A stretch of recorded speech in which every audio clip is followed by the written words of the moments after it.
Welcome to my channel. আজকে আমি তোমাদের কাছে একটা নতুন রেসিপি নিয়ে চলে এসেছি। আজকে আমি বানাবো মটকা চিকেন। তার জন্য আমি প্রথমে একটা মাটির পাত্র নিয়ে নিয়েছি। তার মধ্যে তেলটা দিয়ে দিয়েছিলাম। তেলটা যখন গরম হয়ে গেছে তখন আমি এর মধ্যে তেজপাতা, শুকনো লঙ্কা, দারচিনি, এলাচ দিয়ে দিয়েছি। তারপর দিয়েছি কয়েক কটা রসুনের কোয়া। এগুলোকে সব ভালো করে ভেজে নিয়েছি। তার মধ্যে দিয়ে দিয়েছি পেঁয়াজ। পেঁয়াজের পরিমাণটা কিন্তু অনেকটাই বেশি রাখতে হবে। তারপর যখন পেঁয়াজটা ভাজা হয়ে যাবে তখন আমি এর মধ্যে দিয়েছি আদা রসুনের বাটা, দিয়ে সেটাকেও একটু ভেজে নিলাম। তারপর দিয়ে দিলাম এখানে আমি টমেটো কুচি, সেটাকেও ভালো করে ভেজে নরম করে নেব।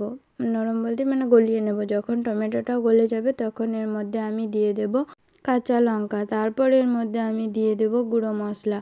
তো গুঁড়ো মশলার মধ্যে আমি দিয়েছি হচ্ছে জিরের গুঁড়ো 2 চামচের মতো দিয়েছি, আর লঙ্কা গুঁড়ো দিয়েছি, আর হলুদ গুঁড়ো। বেশ, এখানে আর কিছু মশলা দেব না। আর লবণটাও দিয়ে দিলাম। তারপর এগুলোকে ভালো করে ভেজে নেব। তারপর চিকেনটাকে দিয়ে ভালো করে নেড়ে নেব। এই মটকা চিকেন কিন্তু কষা লাগবে না।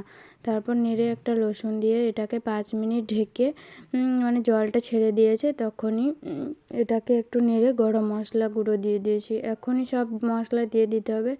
একবার যখন দমে পড়ে যাবে তখন কিন্তু আর কিছু দেওয়া যাবে না। তার জন্য আমি আর একটু জল দিয়ে এবার ঢাকনাটাকে দিয়ে ওপর দিয়ে আমি ময়দা সেনে রেখেছিলাম সেটাকে ভালো করে লাগিয়ে দিলাম।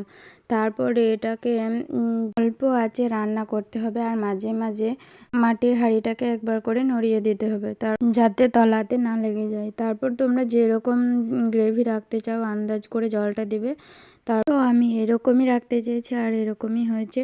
তো এবার চলো সার্ভ করি। দেখো কত সুন্দর হয়েছে, আর কালারটা দেখো কত সুন্দর হয়েছে। তো তোমাদের কেমন লাগলো ভিডিওটা অবশ্যই জানাবে, আর ভালো লাগলে লাইক কমেন্ট শেয়ার করে দেবে। আর যাদের এই মটকা চিকেন খেতে ইচ্ছা করছে তারা আমার বাড়িতে চলে এসো। তো ততক্ষণ পর্যন্ত সবাই ভালো থাকো, টাটা, বাই। দেখা হবে অন্য একটা ভিডিওতে। Love you all.